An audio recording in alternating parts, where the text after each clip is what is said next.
तो भाई इस कैमरा में आपको 5.9 के रॉ रिकॉर्डिंग के ऑप्शन के साथ एनामॉर्फिक लेंसेज को यूज़ करने का भी ऑप्शन मिल जाता है, which is not very common in a camera off this range.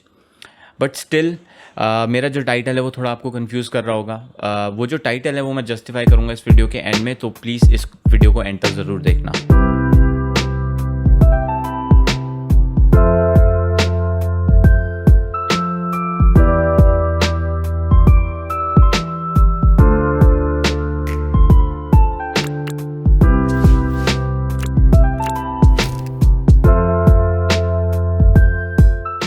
Hi everyone, welcome back to Winters and Drum Films, and today we're talking about Lumix S5. First of all, thank you so much to my friend Achin Chawla जिसने मेरे को अपना camera दिया Lumix S5 मेरे को test out करने के लिए। और not just the camera, he was there himself with me throughout the whole process and he helped me out with taking the shots and everything. So yeah, thank you so much. उसका अपना एक YouTube channel भी है जो कि वो sneakers पे बनाता है वीडियोस उस पे, and it is such fresh content, तो जाके आप चेकआउट कर सकते हो उसका channel. I will give a link in the description. I don't have this camera right now. अभी मैं अपने Fujifilm पे शूट कर रहा हूँ, बट जितना भी मेरे पास बहुत सारा फुटेज है जो मैं आपको दिखाने वाला हूँ, जो कि मैंने पूरे वीकेंड इसी कैमरा से शूट किया है। यार मैं एक दो चीज़ें क्लियर कर दूँ पहले ही इस वीडियो से पहले, कि एक तो ये जो रिव्यू है वो वीडियो शूटर्स के लिए है, since that is something that I do my self, और फोटोग्राफी में मेरी इतनी वो ग्रास्प नहीं है कि मैं कमेंट कर सकूँ उन चीज़ों पे। सो या this is a videography review and this is not a detailed review. मेरे पास ये कैमरा सिर्फ 2 दिन के लिए था, नॉट फॉर मंथ्स। सो या आई मीन इस कैमरा में basically I can comment on the image quality that comes out of this camera since I have the footage also. I think ज़्यादातर लोगों को उसी चीज़ से फ़र्क पड़ता है कि इमेज क्वालिटी कैसी निकलती है इसमें से, और वही मैं आपको बताने वाला हूँ। सो बिना टाइम वेस्ट करे जल्दी से वीडियो स्टार्ट करते हैं। तो भाई अभी इसमें मैं कैमरा की बिल्ड क्वालिटी की बात करूँ तो कैमरा बहुत ही हल्का है और छोटा है। It is even smaller than GH5 and lighter also, which is a great thing.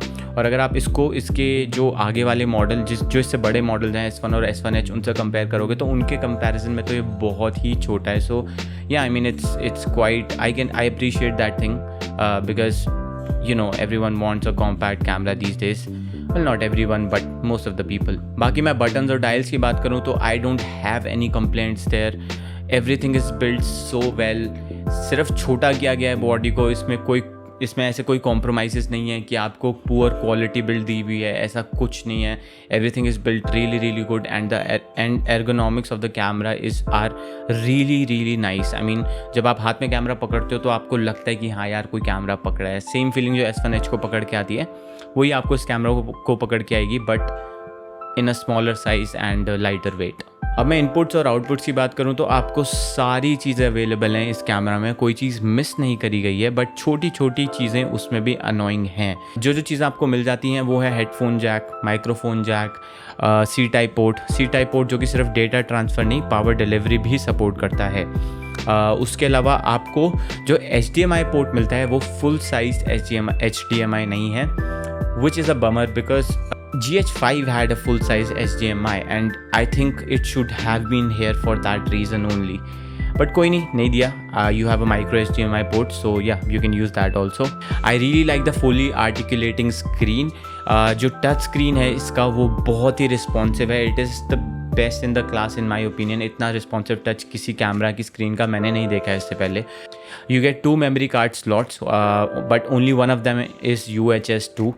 But I don't think that should be a problem because all intra recording is not available at all in this camera. So yeah, I mean small things, you know. अब जो battery इसमें दी गई है that is a new design. Basically battery life is pretty amazing. आपको जितना GH5 में battery life मिल जाता है उसकी बैटरी का उतना ही इसमें मिल जाता है, probably a little bit more. And casual shooting में एक दिन तो बहुत आराम से लास्ट कर जाएगी ये battery, and even more than that. हमने 4K पे शूट करा था दोनों दिन एंड एक ही बैटरी में काम चल गया था कैजुअल शूटिंग पे। एक जो इंटरेस्टिंग चीज़ ये है इस बैटरी से रिलेटेड वो ये है कि आप इस बैटरी को अपने GH5 में ज़रूर यूज़ कर सकते हो, बट GH5 की जो बैटरीज हैं वो इस कैमरा में यूज़ नहीं कर सकते हो। But you know these small little things, अगर वो GH5 की बैटरीज इस वाले कैमरा में यूज़ कर सकते हैं तो उनके पास एक और रीज़न होता है अपग्रेड करने के लिए इस कैमरा पे। But now it's not any more. अब देखिए रिकॉर्ड लिमिट्स की बात करूँ तो 8 बिट वाले जितने भी मोड्स हैं उनमें आपको कोई रिकॉर्ड लिमिट नहीं मिलती है एक्सेप्ट इन 4K 60 FPS।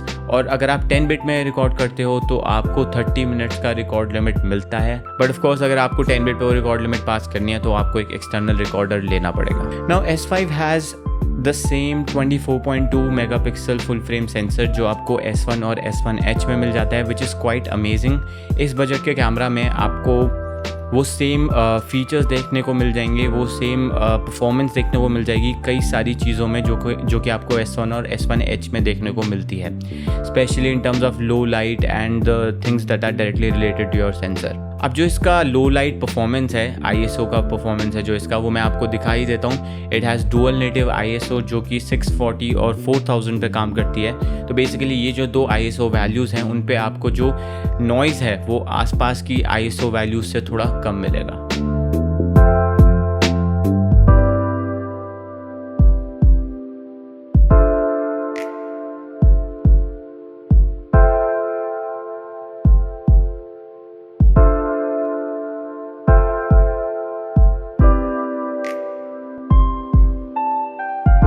तो जैसा कि आपने देखा फुटेज बहुत हाई ISO वैल्यूज़ तक भी यूजेबल है and I think that's a great thing.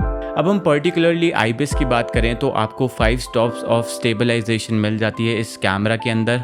और अगर मैं परफॉर्मेंस की बात करूं तो it is better than my Fujifilm X-T4 but it is certainly not better than GH5 which is acceptable. I mean it is a full frame sensor but still Lumix की जो stabilization होती है वो in general बहुत अच्छी ही रहती है and this camera is no exception. इसकी भी stabilization performance बहुत अच्छी है।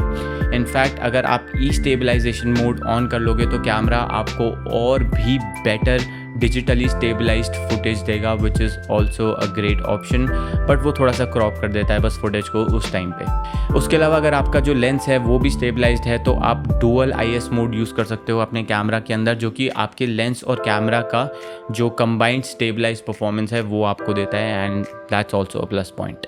In fact, I did a vlogging test to give you an idea of the combined performance of IBIS and autofocus as well. But this vlog test is not the final autofocus test. आगे जो video में आपको एक और detailed autofocus test मिलने वाला है तो वीडियो देखते रहना. But let's just move on to this vlogging test for now. तो यार मैं व्लॉगर्स को काफ़ी हद तक मैं ये कैमरा सजेस्ट करूँगा क्योंकि इसका जो किट लेंस आता है इसके साथ उसकी फोकल लेंथ बहुत अच्छी है. इट इज़ 20-60 तो काफ़ी अच्छा वाइड आपको फोकल लेंथ मिल जाता है व्लॉगिंग के पर्पज़ से. और आई थिंक इसका ऑटो फोकस इतना डिसेंट है कि आप इसके साथ व्लॉग कर सको एटलीस्ट इन डे लाइट, जब आप थोड़े एपर्चर को हल्का सा बंद करके कर रहे हो तब. अगर आप पूरा खोल रहे हो तो हो सकता है आपको थोड़ी बहुत पल्सिंग देखने को मिल जाए, but apart from that I think vlogging में एज सच कोई प्रॉब्लम नहीं आनी चाहिए. और दूसरी अच्छी चीज़ इसकी ये है कि लूमिक्स का जो जाना माना फीचर है वो है इसका IBIS. सो IBIS तो अच्छा चाहिए होता है यार व्लॉगिंग में, आप ये सब जानते हो. तो I think it's a really nice camera for vlogging purposes. So yeah, bye. Okay, this camera can record 4K up to 60 FPS and the quality is amazing. Like I am not even kidding. इसकी जो quality of footage है वो बहुत ही प्यारी है. Like the footage is not over sharpened. It is fairly sharpened the way it is supposed to be. And the fact that you can do so much with the footage, आपको बहुत ज़्यादा flexibility मिलती है जिसमें आप कुछ भी कर सकते हो अपने footage के साथ. You can shoot 4K up to 60 FPS in 422 10-bit colors and that too up to 200 Mbps. This is all internal recording that I'm talking about. But एक छोटी सी यहाँ पे प्रॉब्लम ये है, वेल नॉट छोटी सी, कई लोगों के लिए बहुत बड़ी प्रॉब्लम भी हो सकती है. अगर आप 4K 24 FPS पे शूट कर रहे हो तो आपका पूरा का पूरा सेंसर यूज़ होता है, फुल फ्रेम सेंसर. बट अगर आप 4K 60 FPS पे आओगे तो आपको एक बहुत बड़ा क्रॉप देखने को मिलता है which is super 35 crop. Literally आपका जो कैमरा होगा वो क्रॉप कैमरा बन जाता है, क्रॉप सेंसर कैमरा. एंड या I mean it is totally subjective. कई लोगों को ये चीज़ बॉदर हो सकता है करे, कई लोगों को हो सकता है बिल्कुल ना करे. It totally depends upon you. But any way, even if it crops, the quality that comes out of the camera is really good. I mean, I have used so many cameras and I know how footage should look like when you're recording internally, and I think the picture quality is really nice. And अगर आप एक firmware update कर लेते हो तो आपको externally 5.9K raw recording का option मिल जाता है इन 12-bit colours. Guys, that is insane. You can in fact replace your cinema camera with that kind of a feature. Now, to be honest, I did not test that out because I don't have an external recorder right now, but जैसे ही मेरे पास आएगा मैं आपको पक्का test करके बताऊंगा, but I am sure the quality will be really great. That is the great thing about Panasonic. वो कुछ वीडियो फीचर्स ऐसे देते हैं जो आपको सिनेमा कैमरास में ही मिलते हैं। Features like double zebras and spot luminance metering, ये वो छोटे फीचर्स हैं जो कि एक बहुत बड़ा डिफरेंस बनाते हैं in the way you shoot your videos. अब ऐसे बहुत सारे वीलॉग के फीचर्स, जो इनका व्लॉग प्रोफाइल है वीलॉग, उसके बहुत सारे फीचर्स S1 में पेड हैं। यू हैव टू पे $200 फॉर दोज फीचर्स, और वो सब इस कैमरा में बिल्ट इन है। I mean that's a huge plus point. और अगर मैं डायनामिक रेंज की बात करूँ तो अगर आप वीलॉग पे शूट कर रहे हो तो आपको 12 स्टॉप्स तक का डायनामिक रेंज इस कैमरा में देखने को मिल जाता है, which is really great. I mean it is the second best in today's date, but I mean still most of us will not be able to use even that kind of dynamic range to its full extent. 12 stops of dynamic range is really a great spot. इस camera की slow motion capabilities की बात करें तो ये camera 1080p में 180 fps तक shoot कर सकता है, but there is a disadvantage there कि आपको स्लो मोशन में जाने के लिए SNQ मोड में जाना पड़ता है, एंड वहाँ पे आपका जो बिट रेट होता है वो 24 Mbps तक ड्रॉप हो जाता है, and there is no option of increasing it, which is quite disappointing. I mean, या तो आपके पास ऑप्शन होना चाहिए था कि आप MOV फाइल्स में 100 Mbps तक शूट कर सको, नहीं तो आपके पास एक बिल्ट इन H.265 यानी HEVC कोडेक यूज़ करने का ऑप्शन होना चाहिए था, और उन दोनों में से ही कोई ऑप्शन नहीं है। तो आप 10-bit कलर्स भी नहीं रिकॉर्ड कर सकते हो, आपको 8-bit MP4 फॉर्मेट जो कि 24 मेगाबिट्स पे शूट होता है उसमें आपको अपनी फाइल्स रिकॉर्ड करनी पड़ती हैं अगर आप स्लो मोशन में करना चाहते हो तो।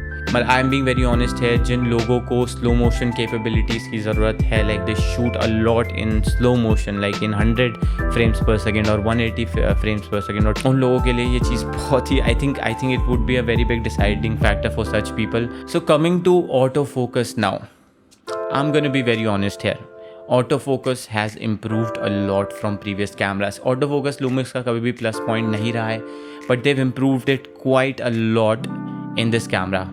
But it doesn't change the fact that it is still contrast based focusing system. आपको अभी भी फेस डिटेक्ट या आई डिटेक्ट ऑटो फोकस सिस्टम नहीं मिलता है, एंड भले ही आप कितना भी इम्प्रूव कर लो ऑटो फोकस को, auto focus is only usable when it's 100% reliable, but it's not. Contrast based auto focus system का प्रॉब्लम ये है कि आपको कभी नहीं पता कि वो कैमरा कब क्रेजी हो जाए, कब पागल हो जाए, और वो कब बैकग्राउंड पे फोकस कर दे, इधर उधर फोकस कर दे। It is not reliable and hence it is not usable. आप कॉन्ट्रास्ट बेस्ड को कितना भी अच्छा कर लो, as long as you not giving things like face detect and stuff like that, auto focus is not going to be usable. इससे deal करने का एक तरीका है, अगर आप 4K 60 FPS में शूट करते हो तो ऑटो फोकस परफॉर्मेंस बहुत ज़्यादा इम्प्रूव हो जाती है। एक चीज़ मैं बताना चाहूँगा, मैंने जितने भी ऑटो फोकसिंग टेस्ट करे हैं इसमें ये कैमरा काफ़ी सही परफॉर्म कर रहा है still, but that is because मैं एक क्लोज्ड एपर्चर पे शूट कर रहा हूँ, ठीक है। अगर आप एक ओपन एपर्चर पे शूट करोगे 2.8 या उससे लो टू 1.8, तो I think I don't think ये कैमरा इतना परफॉर्म कर पाएगा जितना इन फुटेजेस में कर रहा है। तो जैसा ये इन वीडियोस में परफॉर्म कर रहा है, आप उसके बेसिस पे जज कर सकते हो कि अगर आप इसको एक ओपन एपर्चर पे यूज़ करने की कोशिश करोगे तो इसका ऑटो फोकस कैसा परफॉर्म करेगा। ओके, तो अब कंक्लूजन पे आते हैं कि ये कैमरा किसके लिए है। But now I will put my personal opinion in this. Remember, आपका जो डिसीजन होगा वो मेरे ओपिनियन से इन्फ्लुएंस्ड नहीं होना चाहिए until and unless you fall into the same category as mind.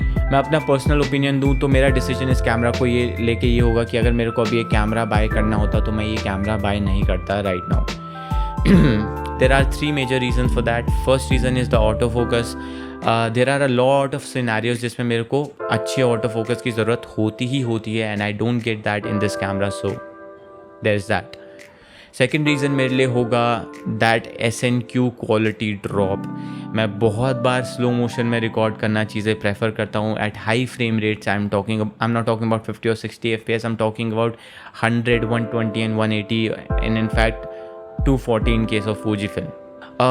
उस केस में क्वालिटी ड्रॉप बहुत ज़्यादा है। It is way too much to not consider and I don't think I can use that footage is plain garbage. Specially अगर आप लो light scenario में कुछ बना रहे हो तो आई don't think that footage is usable in my opinion, because I mean, yeah, it's not usable at all. I mean, I did not like the footage at all. Third reason for me would be color science. Don't get me wrong here, इसके colors अच्छे हैं. You can do as much of creative color grades as you want. आप जितना चाहते हो उतना creative color grades कर सकते हो, movie like look बना सकते हो. But for me, now that I've used and seen Fuji colors, I cannot settle for anything lesser than that. For me, organic colors matter a lot, and that is why I went for this camera, Fujifilm. And yeah, I mean, that is the reason. But it should not bother most of the people out there, because you guys want to do the creative color grades. So वो तो आप Panasonic में बहुत अच्छे extend तक कर सकते हो. अब ये सब रीज़न सुन के आपको ये ना लगे कि ये कैमरा ही बेकार है, तो मैं आपको ये बता दूँ, ये कैमरा बहुत अमेजिंग है, specially for the category of people that I mentioned, especially people who want to do professional high-end shoots. आप लोगों के लिए तो ये कैमरा blessing है. It is a beast in terms of features, 5.9K 12-bit raw footage. But this camera comes with its own quirks, and you have to decide if those things matter to you or not. Always remember one thing, it is not about getting everything in a camera, it is about getting what you want and getting that in great quality. And जो चीज़ें Lumix S5 provide कराता है वो बहुत ही अच्छी quality में provide करता है, और जो चीज़ें वो अच्छी क्वालिटी में प्रोवाइड नहीं करता वो आपको डिसाइड करना है कि वो चीज़ें आपके लिए कितना मैटर करती हैं. इस वीडियो के लिए इतना ही दोस्तों. Thank you so much for watching this video. But 2 minute रुक जाओ, मेरी एक बात और सुन लो यार. बहुत ही ज़्यादा मेहनत लगती है यार ऐसा क्वालिटी कंटेंट प्रोड्यूस करने में, तो प्लीज़ वीडियो लाइक ज़रूर कर देना और अपने दोस्तों से भी करवाना. मुझे नहीं पता यार, जो करना है करो, but let these videos be known by the algorithm. I want that support from you guys right now. And if you not subscribed to this channel तो प्लीज़ सब्सक्राइब भी कर देना, ठीक है. I will keep dropping such quality content in future also. मतलब डालते ही रहता हूँ मैं तो, और आपको मिलता भी रहेगा ऐसा कॉन्टेंट आगे भी. So yeah, like, share and subscribe to this channel. Press that bell icon also, and I'll see you in the next video. Till then, be kind, keep grinding. Bye bye.